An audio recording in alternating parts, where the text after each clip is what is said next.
Hello, powerful one. Welcome to this edition of Inner Growth with Osezuah Elimihe. I must apologize. Yesterday, I just couldn't get us a video. It was a hectic day for me. I've been all over the place and I didn't think if I did a video yesterday, I'll be very coherent. It was just not possible for me to do a video. If you look at me even now, I'm just trying to get into the flow because my body is protesting. My body wants to rest. But of course, I think doing this is the most important thing for me in a day. You waited for yesterday's video and you didn't get it. I apologize. But today, you're getting it. Just let's keep up. We'll do our best to make sure that we get these videos out every single day when we really can. My team is actually saying I should really stop for this period until I'm through with whatever I'm doing before I start. But I can't afford to get that break. I made a promise to try my best to give a video every day, and that I will keep doing. So today, I want to really drive home the idea that I began about 3 videos ago, which is taking your presence with you. Your presence. We established earlier in that video that your presence is power. It is a soulful aura. It is all soul, it's spirit. It is all conquering.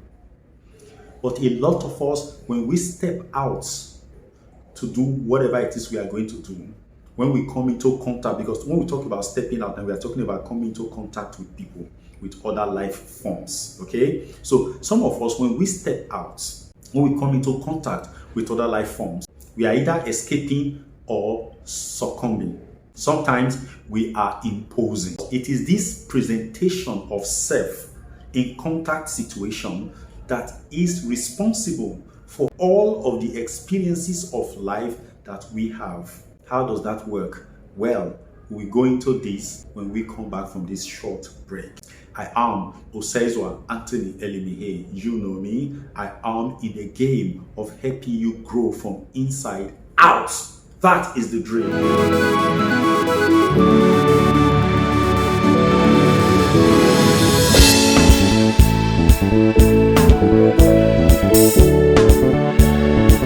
Welcome back. So what does that really mean? Taking your presence with you wherever you go. Let me give you a clear example. When you come into contact with somebody that is raving mad, this person is vomiting some very harsh sentences. How do you respond? Let's take it a notch further. You come into contact with someone. This person is coming out with suggestions that are contrary to your desires, to your expectations of life at that point in time. How do you deal with the situation? Now, in the case of an angry person, somebody who is misbehaving, anybody who is angry has lost the person's center. It simply means that the person's perception, the person's senses have led the person away from that person's center to the extremities where the person's energy are scattered, where the person's energies are weakest. At that particular point in time, the person can be easily blown away by any wind of any type. Now the person is being blown away already, and the person is flailing in the air and screaming. But you don't see the person as screaming for help. You see the person as being aggressive. You see the person as erupting. And you, at that point in time, might be carried away to react in the same way the person is reacting to the situation. Let's assume you were driving on the road and somebody else is driving rough, and then the person is honking at you without any restraint, just blasting the horns out like that, and it's coming at you driving in a very nasty way. Then it comes towards your window as it's trying to overtake you and shoots you the middle finger and says nasty things about you. How do you respond to that person? Somebody comes to you and says, I heard what you said about me last week to such and such a person. I think you are very blah, blah, blah, blah, blah. And this person starts coming up with some very negative language. How do you respond? If you are led to respond to that person in kind by exploding, what has happened is that you have lost your personality at that time. The question you are to ask yourself when somebody comes into contact with you with some of the person's actions is to ask yourself, how was I feeling before this person came into the picture? The answer would surely be better. You were not feeling the way you are about feeling right now, the way you are feeling right now. So, who is running this show? That's the second question to ask. Who is running this show right now? You will understand that the answer to that question is that guy. Because you're already rising and fuming on your inside to charge at this person. So he's running the show. But who should really be running the show? Who owns this show right now? Of course, you know that the show belongs to you. Every time somebody comes into contact with you or you go into contact with anybody, always remember that the showrunner is you. Okay? You are the showrunner, not the other party. It doesn't matter whether the person owns the physical turf. The turf that is most important is the mental turf. Remember, I always say that your physical environment is a product, direct product of your mental environment. Now, when you step into somebody's house, it is your mental environment that you are taking with you. That is why the Lord Jesus Christ said, when you go into a person's house, remember, a person's house, he say, peace be unto this house. He said, if a child of peace is in that house, the peace will stay. If the child of peace is not in that house, what happens to that peace? It will come back to you. What Christ was simply saying is that wherever you go, even another person's territory, be in charge. Take charge of whatever space you find yourself, because that space is not real. Remember, I always said, especially in the last video, I said, you are the only reality in your universe. The only reality is you. Therefore, when you step into another person's car, another person's house, another person's office, another person's farm, another person's country, remember that none of these things, none of these places you have entered is real. That you are the only reality. And if the person shows up before you, that thing you are looking at, you know that that's not real also, right? Good. You know that that is just a form. It's a garment that covers that person. And that person may have assumed that garment as their real self. Therefore, don't allow the apparency of that being, of that circumstance, to lure you away from the reality of your life. Because if you allow the person's presence to knock you off your place, you are lost in that universe, and that person can take over your universe. That's what happens when an angry person comes into your space in anger and lures you to get angry. It is just like the expression that Okonkwo made in Things Fall Apart. He said, when a madman comes into my house and defecates on the floor, what should I do? Shut my eyes? No. I will pick up a stick and break his head. That is what a man does. Now, that is where a human being has lost their identity. They allow the actions of others, the inactions of others, to control their mood, to control their actions. The situation was a mad man doing mad things. Therefore, as a man, I will have to do something even much madder. That's what he's saying.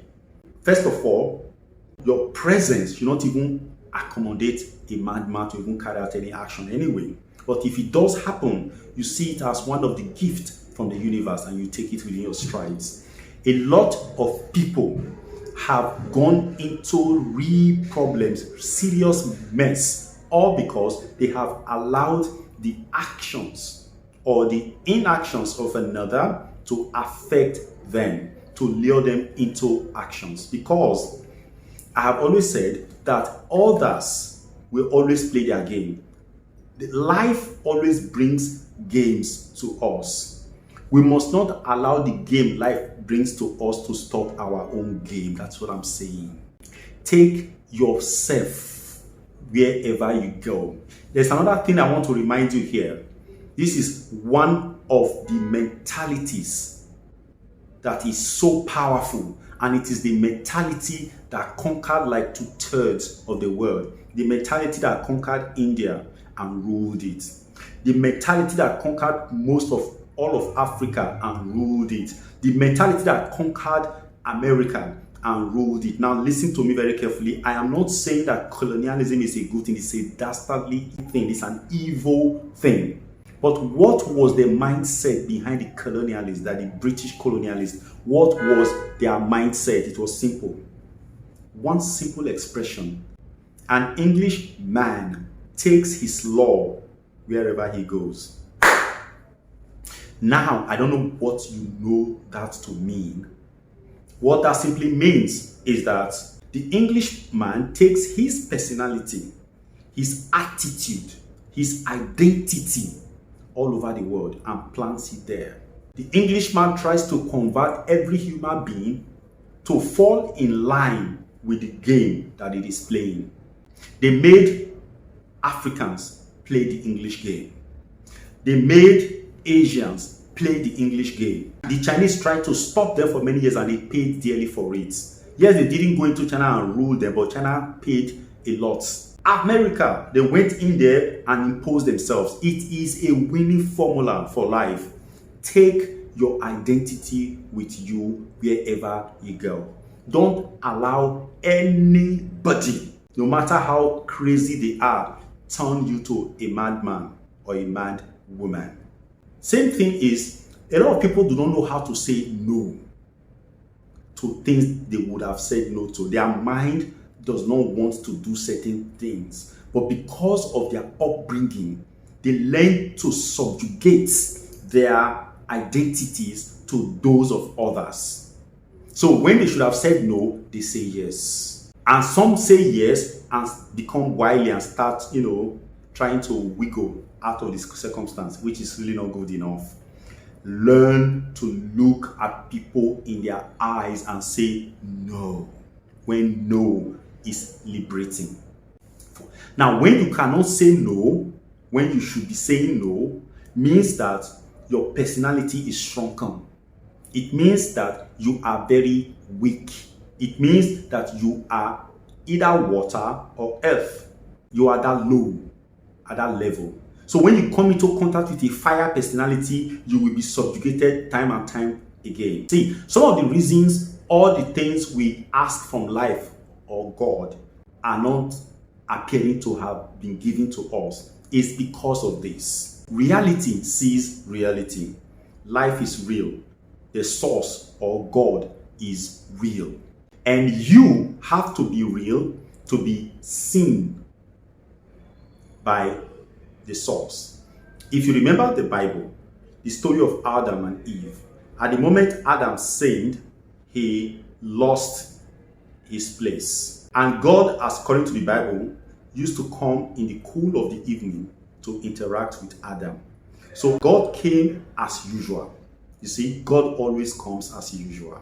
But Adam did not come as usual because Adam has lost his personality and was off the radar. And God said, Adam, where are you? God couldn't see Adam because Adam has dropped from the pedestal of human. At this point, Adam was probably mind. Mind is too low for God to interact with. God can't see mind. It's not. Mind is not real. Okay? Then the second thing is probably Adam dropped to the flesh level because he had just had the forbidden fruits. Therefore, most times when people have the forbidden fruit, they are living at the level of lethargy. They are at the level of the flesh, the earth. So Adam was most probably earth at this time. So he couldn't see God. God couldn't see him and he had to ask, Adam, where are you? And Adam's response was a blame response, which means I have lost my identity. A lady gave me her identity, I played into it and I lost it. And the lady said, it's not me. I played into the serpent identity and I lost mine. So Adam lost his identity, Eve lost her identity, and they were subhuman. And they came to the level of dust. Because they came to the level of dust, because they were earth, they were below the serpent, they were cursed and converted to the food of the serpents. Because he said that dust you are, to dust you shall return. And when he turned to the serpent, I said, upon your belly shall you crawl, and dust shall you eat. Which means the serpent became the master of the humans, and they feed on humans. Now, in today's knowledge, we understand that the serpent is actually the mind. So human being fell below the level of mind. At the level of mind, Eve was deceived. At the level of mind, Adam was deceived by Eve. And when they fell below the level of mind, they became dust, they became earth. What I'm trying to let you understand, I'm using that as an analogy. Don't lose your humanity, your true identity on account of the presence of other people. Take your presence with you. When you wake up every morning, remember who you are. Assert your person. Stand in front of the mirror and say, hey, Osezuah, Anthony, Elimihe, you are wealthy, you are worthy, and you are healthy. You are worthy of everything that life has to offer. Everything that pertains to life and godliness, you are worthy of it. You are healthy, that every single cell of your body is being rejuvenated right now. You are getting stronger than you were yesterday. You are getting younger than you were yesterday. You are getting richer than you were yesterday. That is why you are wealthy. You have everything that you can ever require to enjoy life. Your life is more than money. Your life is more than raiment. Your life is more than shelter. Your life is more than pleasure. You know what life is. This is why you are wealthy. You are a magnet for great things. Great things come towards you. Beautiful things come towards you. Life populates around you. Wealth loves you. Osezuah, Anthony, Elimihe, you are wealthy, worthy, and healthy. You are a being of power. You are in control of your destiny. You are the true son of your supreme Father. Today, all things are working in your favor. Today, you are in control of your thoughts. You are in control of your feelings. You are in control of your mood and emotions and your actions. You are powerful beyond compare. You are a lover of life, and life loves you. You are strong. You are beautiful, and you are upright. You take the right decisions. You take the right step. In your perch of observation, you see things clearly as they truly are, because you are perpetually connected with the source.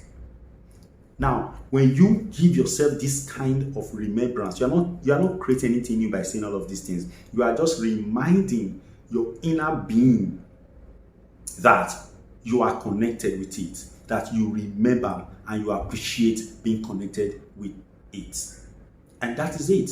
So when you start meeting people, remember that in meeting them, you are not just meeting forms. No, you are meeting possibilities. You are meeting probabilities. You are meeting agents of life, agents of existence. Therefore, do not allow them bring their circumstances into your space. No, let your circumstance diffuse whatever circumstance they are bringing.